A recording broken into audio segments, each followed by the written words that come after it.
Thank you so much.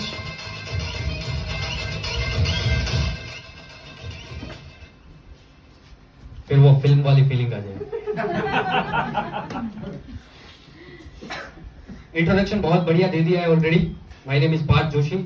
Basically मैं एक businessman हूं और भारत का कोई राज्य बाकी नहीं है जहां पर मैंने बिजनेस नहीं किया है। सभी जगह पर मैंने बिजनेस किया है। यूट्यूबर हूं, वीडियोस बनाता हूं, ई कॉमर्स एक्सपर्ट हूं, जैसे अमेजॉन, फ्लिपकार्ट, खुद की वेबसाइट हो गई। ऐसे अगर कोई काम करना चाहता है तो उसको मैं मेंटरिंग देता हूं। डिजिटल बिजनेस कोच हूं। कोई भी बिजनेस को अगर डिजिटली ग्रो करना है तो कैसे करेंगे उसका कोचिंग एंड कंसल्टिंग भी मैं प्रोवाइड करता हूं, as well as life coaching. ये अपने आप में आज घर घर की रिक्वायरमेंट है। किसी भी घर में कम से कम एक व्यक्ति ऐसा होगा जिसको लाइफ कोचिंग की जरूरत होगी। यस और नो? राइट। तो यहां पर ये भी माइंडसेट हम डेवलप करते हैं। जैसे हार्दिक भाई ने बताया 45 लाख प्लस व्यूज यूट्यूब में हमने गेन किए हैं इन बिजनेस कैटेगरी। कोई मनोरंजन वाले वीडियो नहीं बनाते हैं, बिजनेस में, राइट। तो आज का हमारा जो टॉपिक है वो है माइंडसेट। या और हम किस माइंडसेट में जी रहे हैं ये अपने आप में बहुत बड़ी बात होती है। या थैंक यू सो मच। तो मेरा जो माइंडसेट है वो है solution based. The solution is our protocol. यहां पर बहुत सारे लोग मुझे जानते होंगे। कितने लोगों ने कभी भी एनी टाइम मुझे किसी का भी क्रिटिसिज्म करते हुए सुना है? मैं कभी भी किसी को भी क्रिटिसाइज नहीं करता, ना गवर्नमेंट को, ना बिजनेस पार्टनर्स को, इन टर्म्स ऑफ ये बिजनेस देखा जाए तो ना कभी अपलाइंस को और ना ही कभी ग्रोथ लाइन को। मैं हमेशा बात करता हूं सॉल्यूशन की। तो the solution is our protocol. Problem का डिस्कशन ही नहीं करना है। ठीक है, प्रॉब्लम है, सुन लिया, बात खत्म हो गई। अब उसके सॉल्यूशन के ऊपर हम आते हैं। तो कितने लोगों को ये माइंडसेट जो है वो अच्छा लगा? या तो अब से हम कमिट करते हैं अपने आप को, किसी को भी क्रिटिसाइज नहीं करेंगे और सॉल्यूशन पर बात करेंगे, प्रॉब्लम पर नहीं। Right? Yes yes yes. Okay, I have या थैंक यू। तो आज का मेरा जो टॉपिक है वो है माइंड सेट। राइट? तो माइंडसेट क्या है? माइंडसेट किसे कहते हैं? कौन बताएगा? ऑलवेज मैं इंटरेक्टिव रहता हूं, आपको बताया सबको। और यहां से हम स्टार्ट करेंगे, शुरू करेंगे। ये दो अफर्मेशंस जो हैं वो ऑलवेज मेरे रहते हैं। हर किसी व्यक्ति के अफर्मेशंस रहते हैं और होने भी चाहिए, अगर नहीं है तो। ये दो मेरे हैं, always be happy, always be positive. तो यहां से हम शुरू करेंगे। मेरे साथ आप रिपीट करेंगे, always be happy, always be positive. या थैंक यू सो मच। कितने लोगों को बाय द वे ये अफर्मेशन अच्छे लगे? ग्रेट। और कितने लोग हैं यहां पर जिसके पास पेन और पेपर नहीं है? ओके, क्यों नहीं है सर, मैं पूछ सकता हूं? ओके, और आपके पास? ओके ओके, कोई बात नहीं। तो कौन बताएगा व्हाट इज माइंडसेट? यस? मानसिकता कैसे डेवलप होती है? मानसिकता विचारों से, राइट? और विचार कहां से, कैसे आते हैं? सबकॉन्शियस माइंड से। क्या बात है, ये से एक धुरंधर बैठे हैं, शायद मेरी जरूरत ही नहीं है, ऐसा लगता है। यस, तो एक सीधी सिंपल सी चीज है, your environment creates your mentality. Right और राइट? कभी भी आप रॉन्ग एनवायरमेंट के साथ राइट मेंटालिटी में लॉन्ग टर्म तक नहीं रह पाएंगे। तो जब भी अगर आपको सक्सेस अचीव करना है, आपका सराउंडिंग्स जो है वो राइट करना पड़ेगा। बिलीव इट और नॉट? सही है? आजू बाजू के लोग जो हैं, आजू बाजू का एनवायरमेंट जो है वो सही होना चाहिए। सुरेश भाई, मैं आपसे पूछना चाहूंगा, यहां पर फोटो में दिख रहा है कुछ फैक्ट्री है, ज्वालामुखी है, धुआं जो है वो निकल रहा है। यहां पर जाकर कौन ऐसा कर सकता है? एनीवन? वो ही नहीं कर सकता। कितना भी बढ़िया, कितना भी महान व्यक्ति हो, नहीं कर सकता, क्योंकि एनवायरमेंट है और वहीं से मेंटालिटी क्रिएट होती है। तो हम आज इसी की बात जो है वो करने वाले हैं। सक्सेस के लिए सराउंडिंग्स जो है वो पॉजिटिव होना चाहिए, राइट। अब हम सीधी टॉपिक पर आते हैं, काफी वक्त कम है हमारे पास। कॉस्ट ऑफ मशीन की बात करते हैं। कॉस्ट ऑफ मशीन पे जाने से पहले मैं एक प्रैक्टिस करवाना चाहता हूं। एनवायरमेंट, सबके पास पेन और पेपर है? एक छोटा सा टास्क दूंगा तो करोगे आप? मुझे 3 नाम जो है वो चाहिए, 3 नेम्स, जिससे आप सबसे ज्यादा प्यार करते हैं। 3 नाम लिखिए, ठीक है? 3 नेम्स दुनिया में जिससे आप सबसे ज्यादा प्यार करते हैं। जिसका हो गया एक बार हैंड रेज कर दीजिएगा। Wow, super super, great, done. शायद अगर हमें ये सोचने की जरूरत पड़ती है कि कौन से 3 नाम लिखें, तो फिर लाइफ कोचिंग में मेरी जरूरत है, राइट? सबका हो गया? किसका नहीं हुआ? सबका हो गया? ओके। अब मैं जो कहने जा रहा हूं, अगर वो रिक्वायरमेंट फुलफिल होती है तो वो व्यक्ति खड़ा हो जाएगा। इससे पहले मैं कहना चाहूंगा, जो व्यक्ति मेरा वीडियो या फोटो ले रहा है, सबसे बढ़िया वीडियो जो लेगा उसको मैं 150 रुपया देगा। क्योंकि ये वीडियो ऑफिशियली मैं रखूंगा, यूट्यूब पर रखूंगा और हमारे ग्रुप के लिए ही रखूंगा, ठीक है? तो मुझे जरूर से शेयर कीजिएगा। 3 नामों में सबसे पहला नाम अपना खुद का किसने लिखा है? तीसरा, ओके। 1 2 2 व्यक्ति हैं इस रूम में जिसने पहला नाम अपना लिखा है। अब जैसे मैडम आपने बताया, मैं एक और सवाल पूछना चाहूंगा। 3 नामों में, 3 में से एक भी नाम अपना खुद का किसका है? कितने लोगों ने लिखा है?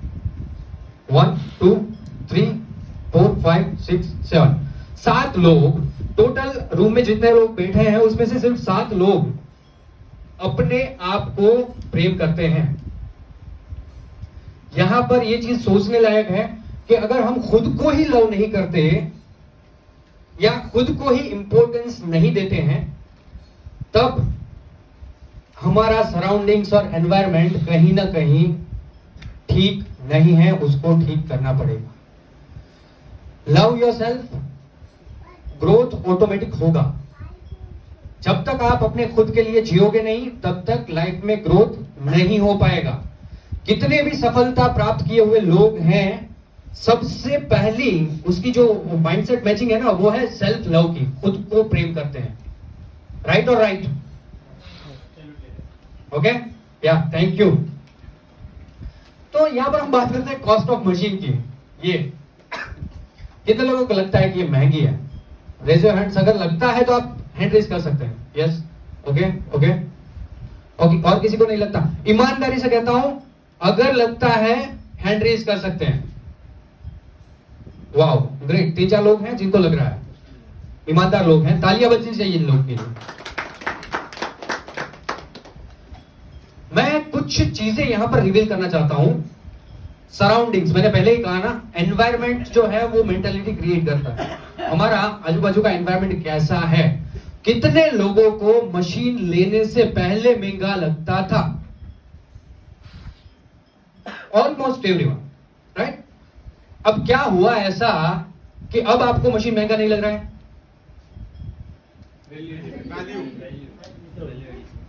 वैल्यू और बेनिफिट्स और एनवायरमेंट और हेल्थ रिजल्ट्स और राइट। सबसे बड़ी बात ये चेंज हुआ। अब आपके आजू बाजू में ऐसे लोग ज्यादा हैं जिनको ये मशीन महंगी नहीं लग रही है।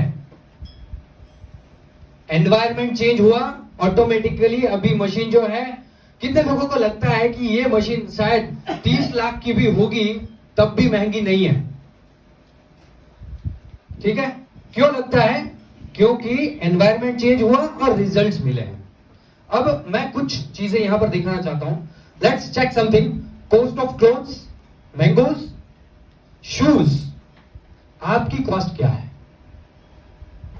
कोई यहां पर मुझे बताएगा दुनिया में महंगी से महंगी मैंगोज कितने की आती है?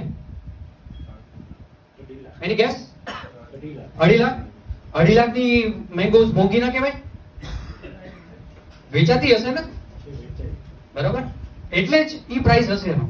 કોઈ કહે છે મને in terms of clothes, jeans આપણે બધાય પહેરીએ છીએ, કેટલાનું આવતું હશે મોંઘું? 15,000, 10,000, એનીવન? 20,000, રાઈટ? 50,000. વાવ, આ તો ઓક્શન ચાલુ કર્યું એવું લાગે. Cost of shoes, yes yes, jeans 6.5 lakh રૂપિયા આવે. 6.5 લાખ રૂપિયાનું જીન્સ આવે. બે મશીન આવી જાય આરામથી, રાઈટ? તો અકોર્ડિંગ ટુ યુ ઓલ, આ મોંઘું છે કે સૌથી વધારે મોંઘું આ છે? बराबर, सौथी વધારે મોંઘું? यस भाई साहब, अगर मैं गुजराती बोल रहा हूं ना, सिर्फ आप ऐसा कर दीजिए, मेरा लैंग्वेज ट्रांसफर हो जाएगा। हिंदी, गुजराती, इंग्लिश में मेरा ट्रांसफॉर्मेशन बहुत फास्ट हो जाता है, ठीक है? आप सिर्फ ऐसा कर दीजिए, मैं समझ जाऊंगा, राइट? या कोई भी ऐसा कर देगा ना, मैं समझ जाऊंगा। तो सबसे ज्यादा कीमती ये है, राइट? अब मैं आपको कुछ दिखाना चाहता हूं। आयुष, सब ये फोटो ले सकते हैं? Let's check. Secret circus jeans कितने का है? लेने वाले होंगे तभी तो बिक रहा है। कितने को पता था कि ये है? सराउंडिंग्स, हमारा सराउंडिंग्स जो है ना, वो 10-15,000, 20,000 वाला है। मून स्टार शूज, वाव, कितने का है? 145 करोड़। लाउडली सुनना है। 145 करोड़। और क्या काम में आता है? ये विश्व में 2 ही जगह पर होती है, जापान में और एक भारत में। कितने की है? पर केजी बिकती है? बिकती है। आस्क योरसेल्फ नाउ, मशीन महंगा है? सिर्फ मेंटालिटी सस्ती है। Upgrade your mindset. बाकी लोग तो ये भी हैं।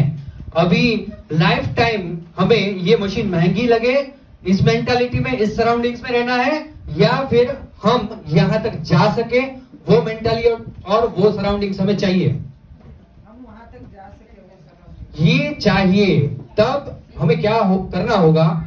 अपग्रेड होना होगा, ठीक है? तो अब कैसे करेंगे? Find partners with strong and visionary mindset. दिक्कत कहां पर आती है पता है? ज्यादातर मैंने नोटिस किया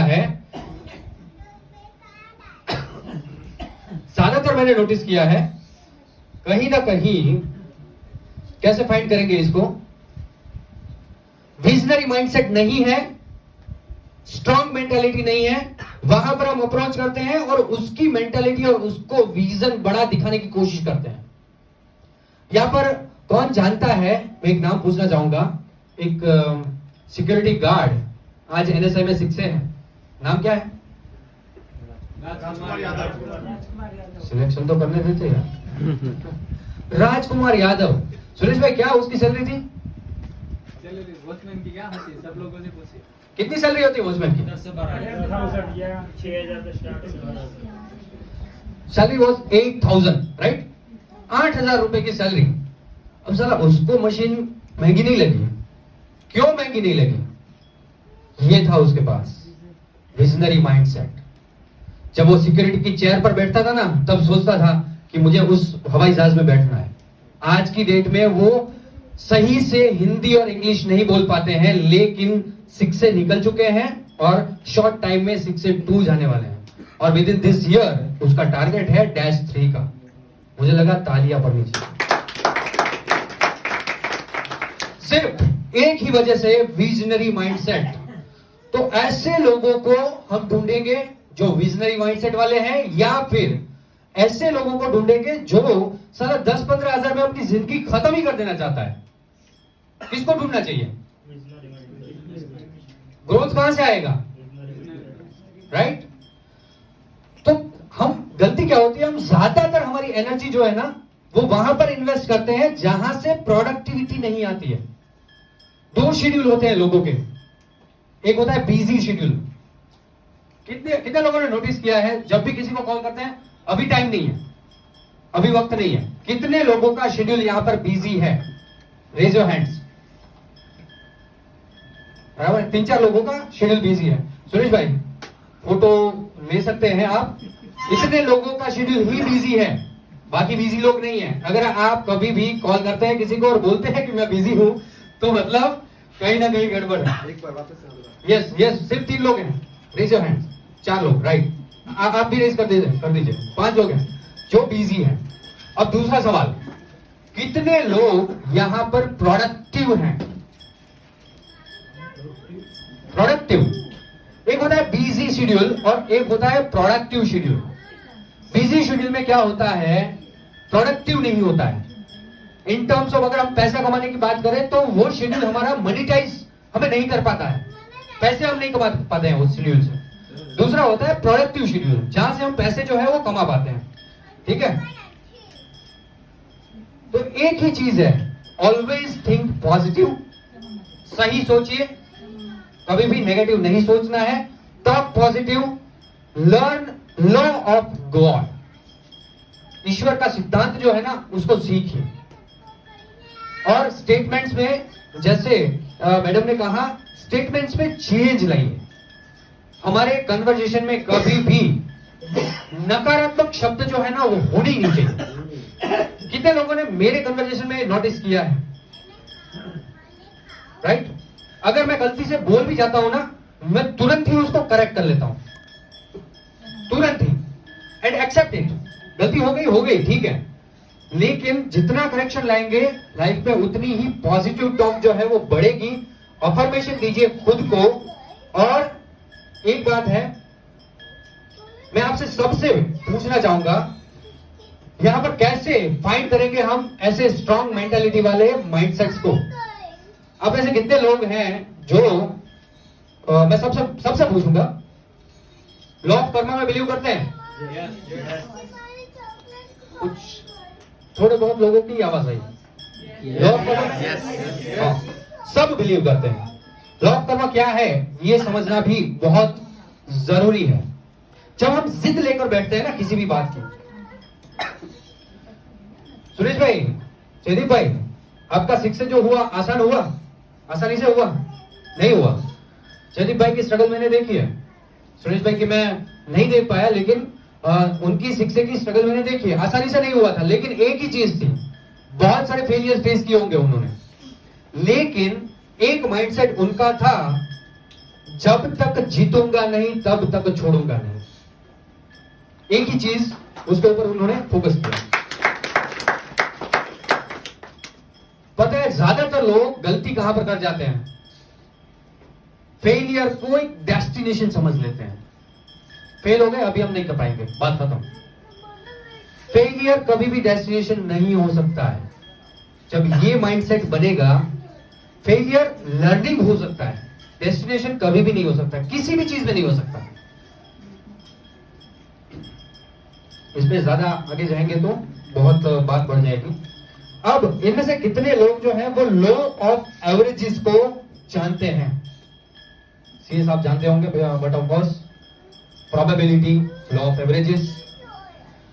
यस, मैं जयदीप सर आपसे पूछना चाहूंगा, लॉ ऑफ एवरेजेस क्या रहेगा वो?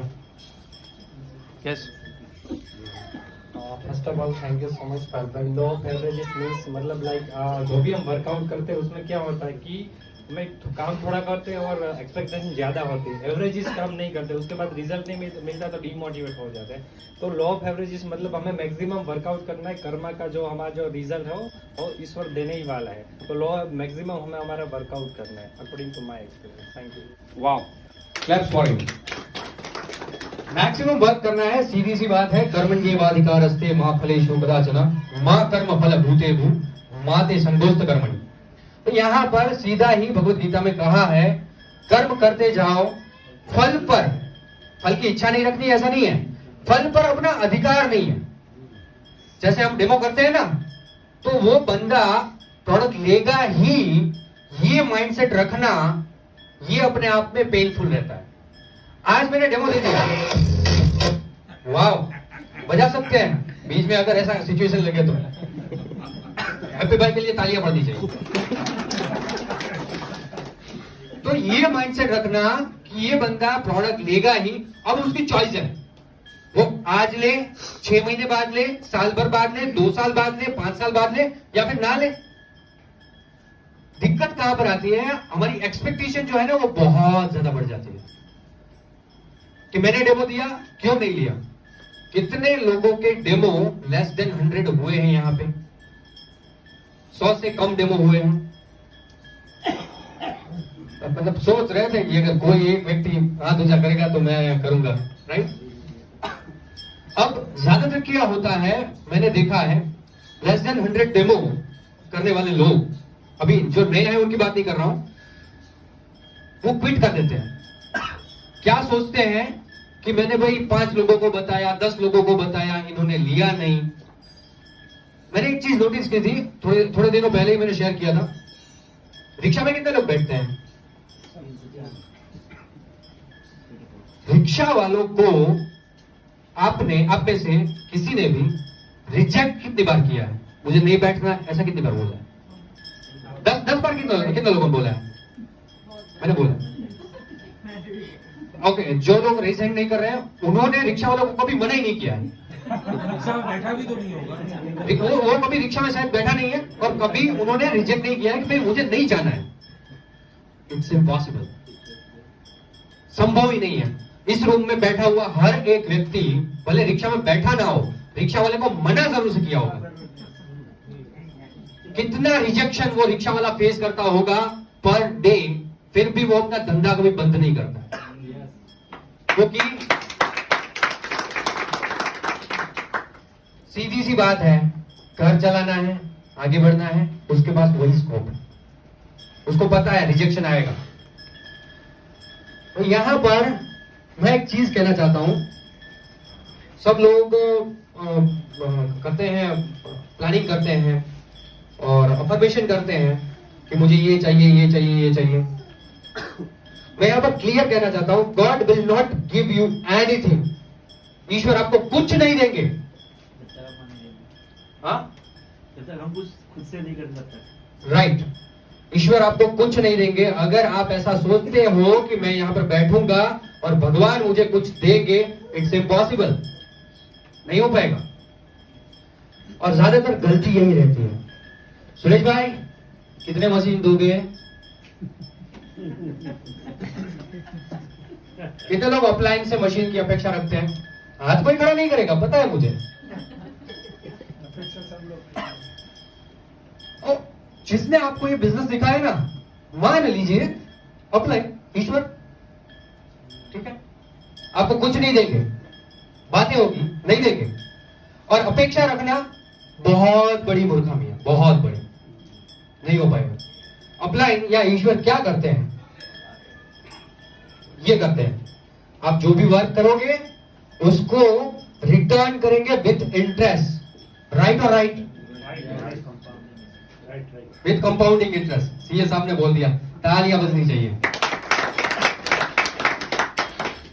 अगर आप 100 डेमो करोगे ना, अपलाइन ऑटोमेटिकली उसका खुद का मशीन जो है वो आपके नीचे डालेगा, राइट सुरेश भाई? लेकिन अगर आप काम ही नहीं करते हो, एक्सपेक्टेशन ऐसी रखते हो कि मुझे तो ऊपर वाला है ना वो देगा, सिर्फ सोच से नहीं होगा, काम करने से होगा। काम करोगे, आप काम करो, ऊपर से सहायता मिलती जाएगी।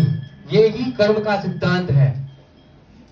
और हम दिक्कत यहां पर फेक मोटिवेशन मिलता है, प्रॉब्लम ये है सबसे बड़ी, फेक मोटिवेशन मिलता है और हम सीधा डिमांड करते हैं ऊपर वाले से, भाई मिल जाए मिल जाए मिल जाए, ऐसा नहीं मिलता है।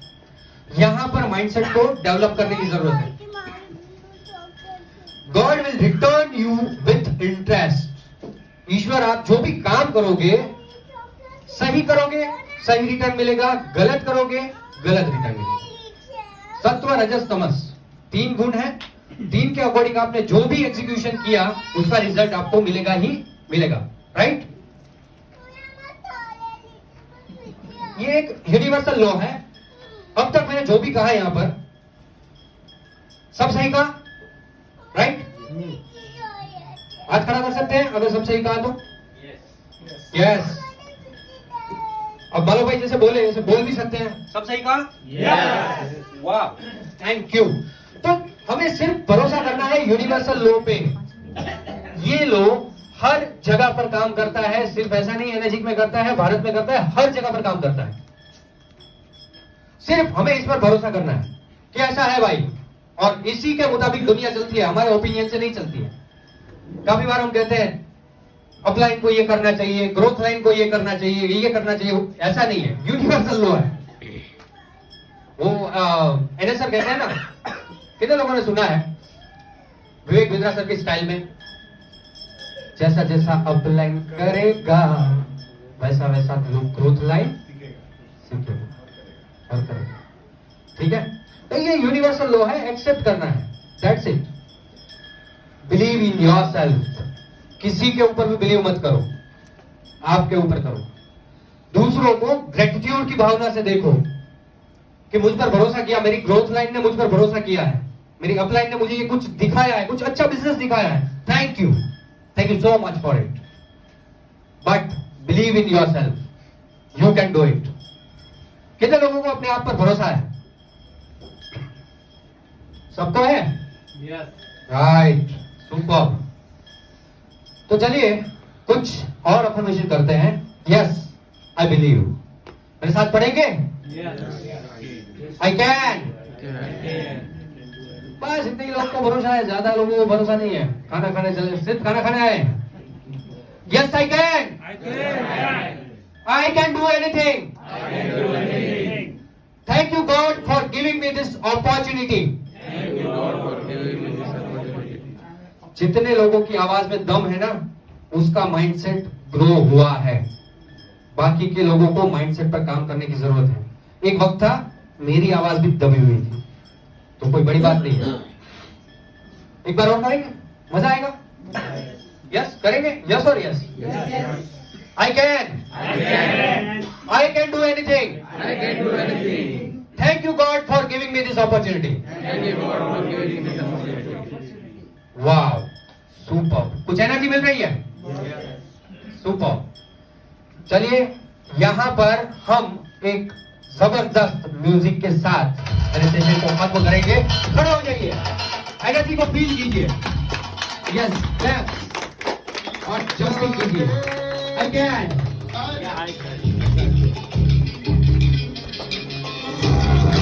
एनर्जी को फील कीजिए।